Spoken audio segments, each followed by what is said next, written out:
And as always, we're going to be looking for accurate context, good risk management, and always exercising good patience. Everybody who's traded has gone through periods of time where their strategy hasn't worked. Where if not a hard stop, you should reevaluate the trades you're in based on time. That's what we're here for, is to put ourselves in the best success. A trading routine does that, builds that habit, lets you know what to work on, what to reflect on, and what to improve on the next day.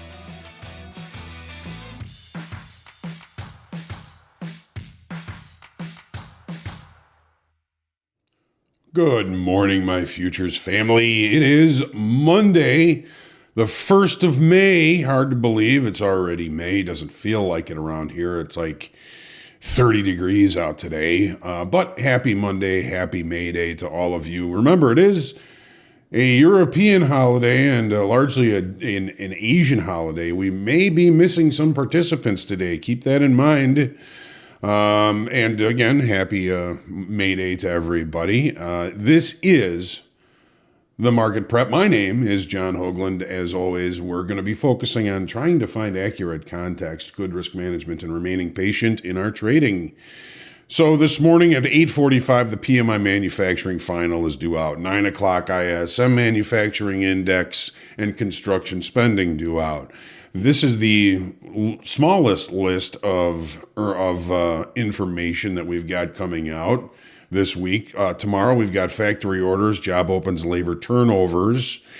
Wednesday, the ADP employment report, which will be the first look at Friday's unemployment report, the Treasury refunding announcement, PMI composite, ISM services, EIA petroleum status report on Wednesday, and then, of course, the FOMC announcement, followed by the Fed chair presser.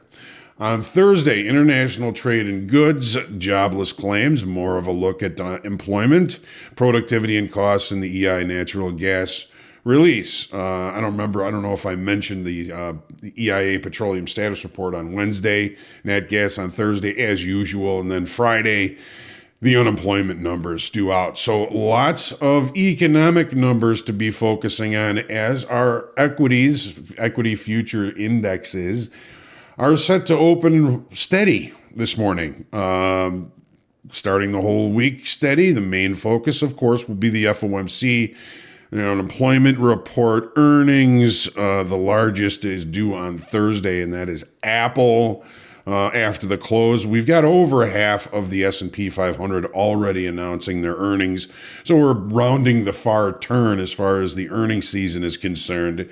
JP Morgan Chase has assumed all of First Republic's bank deposits in the latest round of the banking saga that's been going on. The Fed is expected to raise rates by 25 basis points on Wednesday. But there's a lot of speculation that may be it for a while, and maybe even a rate cut near the end of the year. It's got to see how these economic numbers all come out, right? And economic and rate fears have kept crude longs on their heels this morning. It's down over 2% as we speak. A lot of fear about slowing economies around the world and all that entails, right? So we've got the VIX at 16.5 to start the week this week. Friday it was 17.17.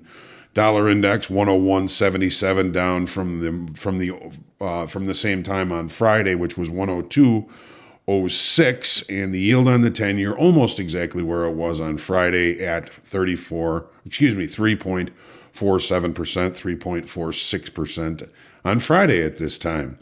So, hopefully, we are all prepared, and we're going to be working on getting prepared here. Make sure that you hit the lucky like button, share, comment, question, feedback. Heckling and love are always welcome here on the Market Prep. We look forward to having a good trading day. Good morning to everyone. Dimitar first in the room this morning, winning the prize. Joe, I like your comment here. Good morning. My biggest challenge is to recognize when I'm on the verge of going on tilt. It's been my experience that it's not necessarily always a money number. It's not always a number as far as losses are concerned. It's a number of consecutive losing trades for me. I know if I have 3 consecutive losing trades, I'm going to start to get a little bit upset. And I use that as a warning sign to take a break, to step away, to do something else for a few minutes, maybe take a walk, go pet the dog, do something to try and let go of that venom that starts to build up in all of us that creates that tilt. Just a thought there, Joe. I know that Murph was suggesting, if he's made 3 trades in a row in a short period of time, he gets up and walks away. So it's not necessarily always a financial thing that causes us to go on tilt. Sometimes it's just for me, it's a consecutive losing trade thing. If I have 3 consecutive losing trades, something's wrong. I know I'm going to start to get upset, and I view that as putting myself at greater risk when I do that. So I'm going to step away. Good morning, Shaw. Lacey says good morning as well. Timothy. Murph, good morning. Thanks for popping in there. Pete, Hagel Matters. Murph, opportunities are unlimited over time. Money is not. There will be opportunities later, but not if you have no money left. That's right. You cannot risk thy whole wad, right? Good morning, everyone. Beware of PMI at 8:45 and 9 o'clock a.m. Central Time. Yes, of course, Will, thank you. Scott Saw, Andy Concord, Brian, Rick, my brother, I miss you, love you. Steven, Jason, Dan Trader, good morning. Bill Phillips, Will, Alejandro, John, Vince, good to see you. Andy Bleed, Rusty Golfer, Dude 32, good morning. Bear Goes Long, Julian, Anissa, Leslie, Travis, Austin, Vlad, Henry G, Nastic, Yarech, good morning. Shy T, good morning. Sarah Hall, we missed you on Friday. Sarah, prayers and love. Will, Thursday is Apple after the close too. Yep, Apple after the close. Yep. Jason, Don, beautiful day. The Saturday night tornadoes just missed us by a few blocks. Oh my goodness, Don. Thank goodness for that, right? Silver and gold, my brother's talking about. Trading research, Bear Goes Long. Mental exhaustion, decision fatigue, all things that we have to pay attention to, right? Silver is up 3.5%. Wow, Randolph. Hopefully you're still long or you got long again. Good morning, my brother Tom. I miss you too and love you. Stephen, percent of losses, number of losses equals revenge trading equals tilt. How about it, right? Good morning, Carlos and Syed. Good morning, everyone. Here's the link to group coaching today. JT, good morning, and good morning to Bluebell. There's the link to group coaching today. Looking forward to seeing. I've got a couple of emailed in questions, I believe, already. I'll be preparing to answer those if I can. Nobody knows everything, and I know I certainly don't. It's one of the things I love doing about that is I learn as much, if not more, than you guys are. CX agent, need to learn patience. Not every trade is a good trade, and not every move in the market is worth taking. Absolutely. CX, Sarah, I hope your sweet mama is doing well. Very nice.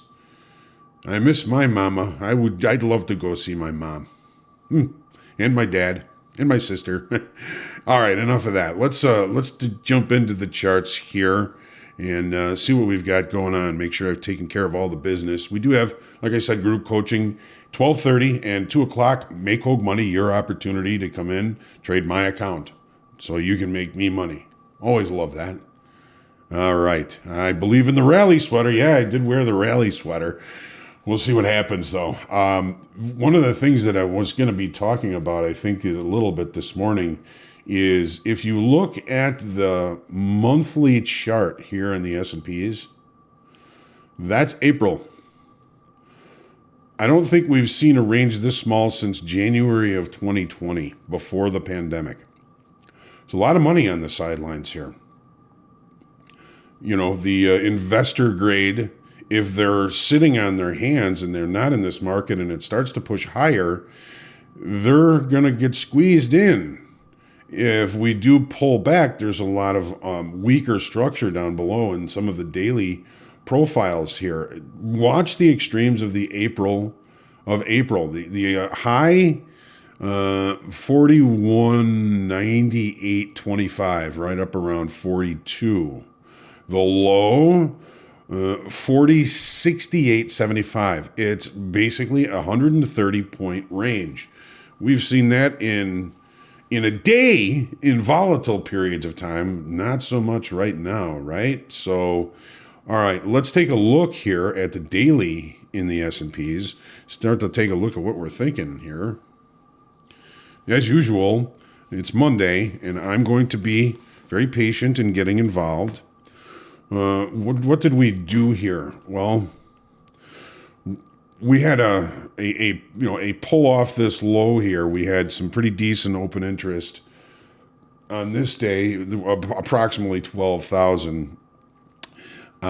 Friday we added 32,000 in open interest on this push to the upside, but it didn't really change the fact that we're kind of still remaining in balance, the upper extreme of balance, but still balance nonetheless.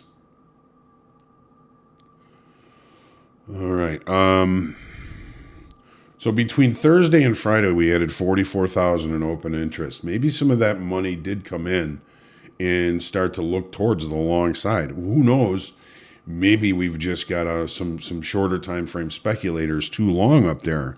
Only time will tell. So we're at the upper end of the extreme here, and it is in play. The open interest increase is encouraging. Here's the last couple of days, big up day, another up day.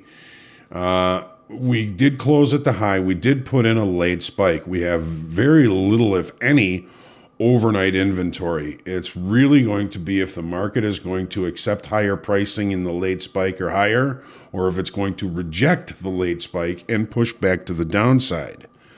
Take a look at the TPO chart here.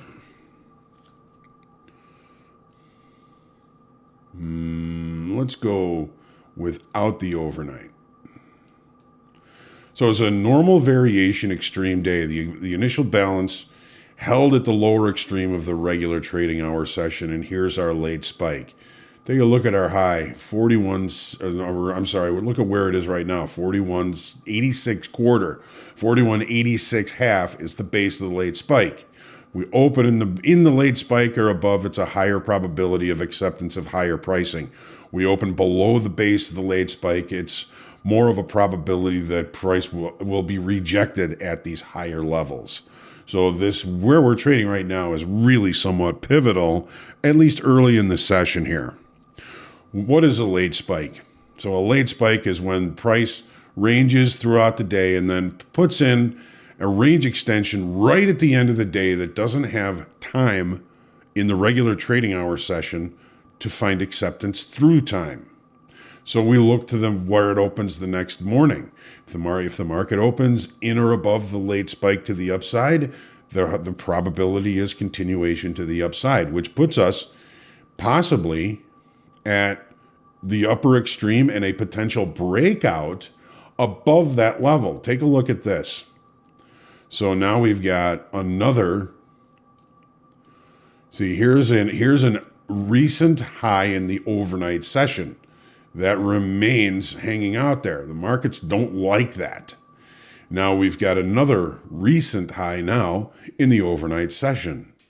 Markets probably going to, at some point in the future, target this as an area of potential repair, right? It's not going to let this overnight high outdo it in the regular trading session. So,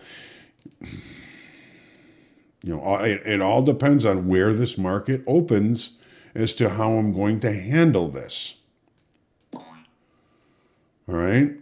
So, be patient. Base of the late spike, important level. Where the late spike started, basically point of control, is also an important level if we're going to be finding opportunities for longs. If we reject up here, we reject here, then there's lots of weak structure down below here. It's a little too far back to see now here, but we do have, maybe not, weak low, weak low. These are all weak levels of unfinished downside auctions that may be targeted if the market does move to the downside. We talked about how small that range was in April. What about the crude oil? JD, I wouldn't mind, taking a look at silver, but you've got to give me a little bit of time to do some research and get a good look and some homework on those charts before I really want to say anything about it. My brother, which he does come to Make Hogue Money on the morning sessions, which will be tomorrow, does trade a little bit of silver, so maybe he would be good for you to come to Make Hogue Money. He can talk a little bit about what he's thinking about silver. He started buying it back when it was $14. So, all right, here's crude oil. Back inside balance, back inside range. This range kind of created in December through February. We looked below it. We've rejected. Now we're right back in this area of balance. We added 2,500 in open interest on Friday. Potential possible new longs that are now starting to take a little bit of heat. Added 2,500 approximately on Friday. Volume, not all that impressive. Volume slows. Is this one of the markets that's going to be severely affected and waiting for the FOMC meeting? Maybe. I mean, the talking heads are all talking about crude oil is in questionable demand, and the FOMC announcement may change that expectation. What about the 30-minute chart here? So settlement is up here, 76.78. We've got a lot of overnight shorts in this market. The inventory from the overnight is very short. The last week's low is kind of the lower extreme of the area of balance we're looking at. I would be interested in looking for an execution down here. Who knows if we're going to see it? We may be a little bit too short in the overnight for that to happen. We've just opened. We're not seeing a swift pullback or adjustment in that inventory. This market is confusing me right now. I'm not really seeing anything other than an opportunity down here at last week's low in the lower extreme of balance. What about the TPO chart? What's that telling us? It looks like we've left the opening range at the high of the session. It was a double distribution trend day. The IB is the low. We have a weak high. We also have semi-weak low sort of down here. This is a low excess low. So I'll be looking for opportunities near last week's low, I think, to see if maybe we get some push back, or if we accept below it, we can continue to push lower. Double distribution trend day, the overnight high, the overnight low we just took out. Interesting. I'm always a slow starter on Mondays. All right, so here's the NASDAQ. Again, range bound-ish. We did extend the last week's high right at the end of the day on Friday. We did put a late spike in. A lot of it depends on where we open. If we can accept above weekly kickoff high here, which remains the same level as last week, then we're talking about something here. I don't see that happening prior to Wednesday's FOMC meeting. I'm thinking a lot of posturing and positioning is going to take place before then. I think we're going to see increasing volatility as the week goes on. I think we're going to see some relatively low liquidity today with Europe and much of Asia in their Mayday holiday, which is kind of it's kind of like our Labor Day. So what's gonna push this market today? We do have a couple of economic numbers that may make a difference, but balance to breakout rules apply. When we get to an extreme of balance, we fade it. If we accept outside it, we go with it. What about the 30-minute chart here?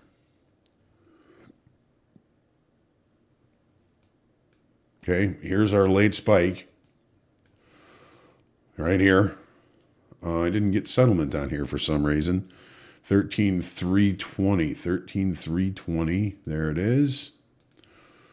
We started here. We are here. Very little overnight inventory. If there is any, it's to the short side. A little bit of a head and shoulders we've got going here.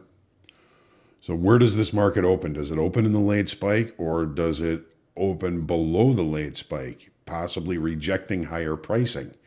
Here's the TPO chart. So normal variation trading day, extreme, IB low, late spike at the end of the day. Where are we? We're right at the base of the late spike. It's always going to complicate things, right? It's not going to just open flat out above and go. It's always got to complicate things. But, you know, the market had an unfinished upside auction on Monday. If we open in that unfinished upside auction, then that says that upside auction is unfinished. Where is it going to finish? There's our overnight high, our overnight low. What about gold? Okay, we've got gold moving higher a little bit now all of a sudden. But look at this market. Range, long shadows, short bodies, very indecisive. Very indecisive in this balance area. We see volume slowing. Maybe that's going to change today. We lost 200 in open interest on Friday. Basically inert, no major changes in anything, and pretty much almost a doji bar on the daily chart. Lots of long shadows, short bodies here. Indecision, 30-minute. So what got into this? Look at these blue lines here are our settlement. Settlement on Friday was one tick away from settlement on Thursday. Now we're getting a chance here. You know, maybe the extreme high, last week's high, is going to be an interesting spot.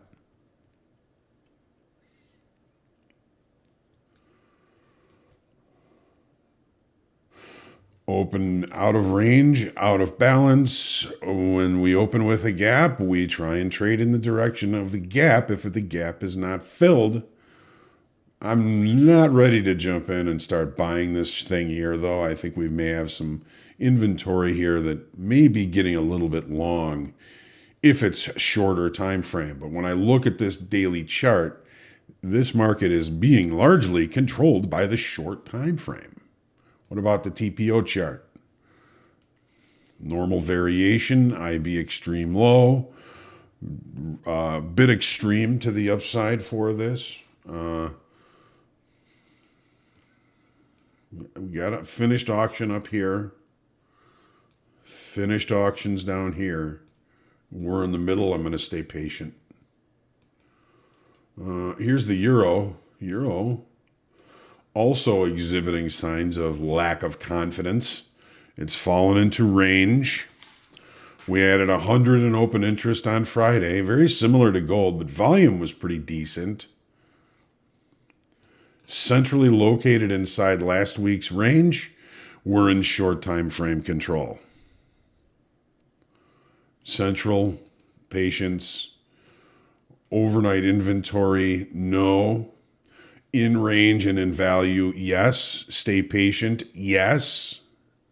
Especially because we're right in the middle of the short time frame area of balance we've been in for over a week now.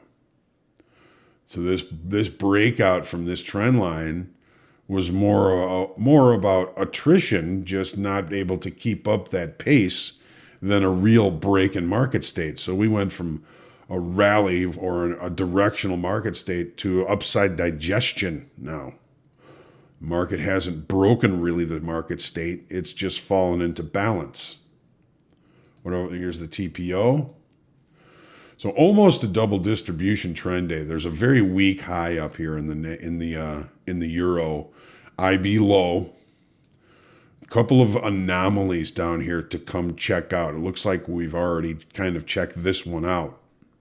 Maybe this one, a couple of holes.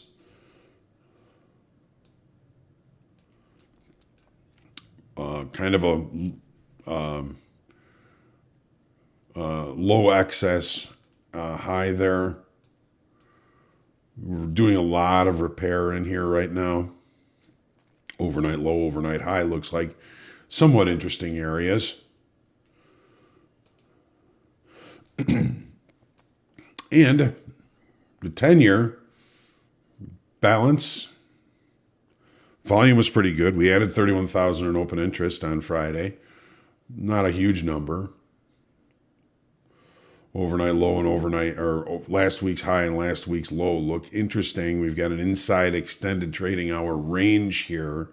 So not really seeing any big movement. Overnight inventory maybe got a little bit short here, but already pretty much reconciled. We're kind of back in range and kind of testing back into values. So try and stay patient. Look at this. It's a B-shaped to a P-shape, long liquidation to short covering. Both days added open interest, though, so that's not really supported by that.